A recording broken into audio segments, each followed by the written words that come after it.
Assalamualaikum warahmatullahi wabarakatuh. Kami dari kelompok 8 Teori Akuntansi 2020B akan menjelaskan serta mempresentasikan mengenai regulasi pelaporan keuangan untuk kepentingan ekonomi.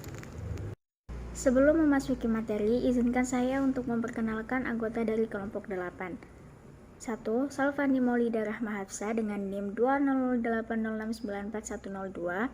Kedua, Tiara Ayu Andini dengan NIM 20080694106.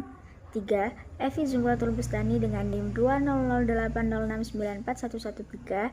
Dan saya sendiri Nur Mu'addimah Maulidia dengan NIM 20080694116.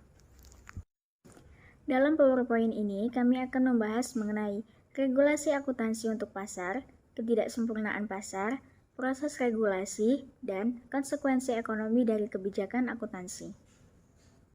Assalamualaikum warahmatullahi wabarakatuh. Perkenalkan, nama saya Tiara Ayu Andini, NIM 20080694116. Di sini saya akan mempresentasikan tentang regulasi akuntansi untuk pasar. Haruskah kita meregulasi akuntansi? Pihak yang tidak menginginkan regulasi ini menggunakan teori agensi untuk mempertanyakan mengapa harus ada insentif untuk pembuatan laporan yang andal dan sukarela bagi pemilik. Untuk menyelesaikan konflik antara pemilik dan manajemen, laporan keuangan digunakan untuk memonitor hubungan kerja, untuk menilai dan menentukan kompensasi manajer. Perusahaan dituntut untuk menyajikan laporan secara sukarela, dan pengguna informasi dapat memaksa pihak-pihak terkait untuk menyajikan informasi tersebut. Pihak yang menginginkan regulasi menggunakan argumentasi kepentingan umum. Pada dasarnya, kegagalan pasar maupun kebutuhan untuk mencapai tujuan sosial memaksa adanya regulasi akuntansi.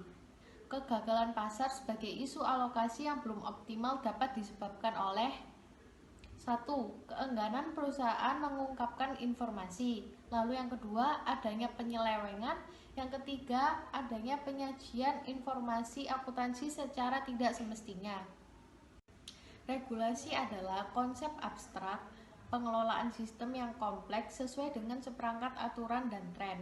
Dalam teori sistem ini, jenis aturan ada di berbagai bidang biologi dan masyarakat, tetapi istilah ini memiliki makna yang sedikit berbeda sesuai dengan konteksnya. Terdapat beberapa perspektif mengapa regulasi akuntansi dibutuhkan, yaitu yang pertama ada perspektif pasar bebas, perspektif pro-regulasi. Ada beberapa argumen pendukung perspektif pasar bebas adalah sebagai berikut. Yang pertama ada swasta ekonomi berbasis insentif. Yang kedua ada pasar untuk argumen manajer.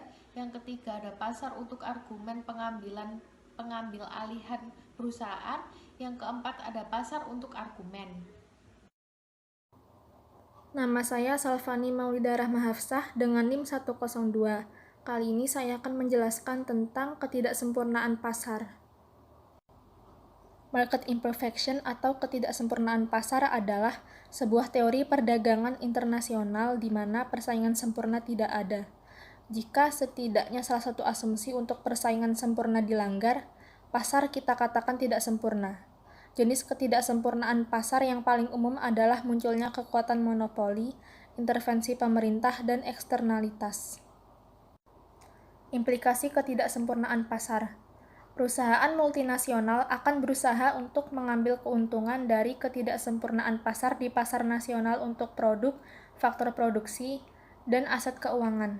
Perusahaan internasional besar lebih mampu mengeksploitasi ketidaksempurnaan tersebut.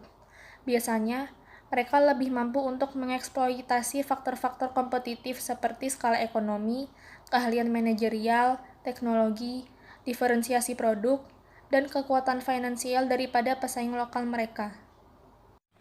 Perkenalkan, saya Evi Zumratul Bustani, NIM 113, yang akan menjelaskan tentang proses regulasi. Secara esensi merupakan aktivitas politik dan proses pelaksanaannya merupakan hal yang penting. Proses regulasi terdiri dari 3 tahapan. Yang pertama, tradition goes back to the interstate commerce commission. atau ICC, one of first federal. Yang kedua, mencoba melibatkan seluruh pihak yang berpengaruh dalam penyusunan. Yang ketiga, menjaga legitimasi proses regulasi. Pelaku regulasi biasanya disebut dengan regulator. Perilaku regulator dijelaskan oleh dua teori. Yang pertama, capture theory. The group being regulated eventually come to the regulatory process to promote its own self-interest. Result is that the regulatory process is considered capture. Yang kedua ada life cycle theory. Teori berargumen bahwa proses regulasi akan jalan melalui beberapa fase berbeda, diawali dari kepentingan publik, selanjutnya menjadi seperangkat instrumen untuk melindungi kelompok yang diregulasi konsekuensi. Baik, saya Nur Ma'adimah Maulidia dengan NIM 20080941116 akan melanjutkan presentasi dari teman saya. Di sini saya akan membahas mengenai konsekuensi ekonomi dari kebijakan akuntansi. Konsekuensi ekonomi dari kebijakan akuntansi itu mempengaruhi dari kebijakan akuntansi itu sendiri dan juga mempengaruhi FASB atau Financial Accounting Standard Boards. Dalam kebijakan akuntansi ini mempengaruhi laba dan distribusi kesejahteraan. Sedangkan dalam FASB atau Financial Accounting Standard Boards, kebijakan akuntansi akan mempertimbangkan standar cost benefit, yakni mencakup stakeholder seperti bisnis, industri, perusahaan, pemerintah, kelompok, investor, dan juga kreditor. Yang kedua, dari standar tersebut sekali ditetapkan berlaku untuk semua perusahaan. Pada slide ini diberikan contoh dengan penerapan standar pelaporan keuangan internasional di banyak negara, perusahaan diharuskan untuk mengikuti IAS 38. Standar ini sangat keras pada aset seperti nama merek yang dikembangkan secara internal dan pengeluaran penelitian.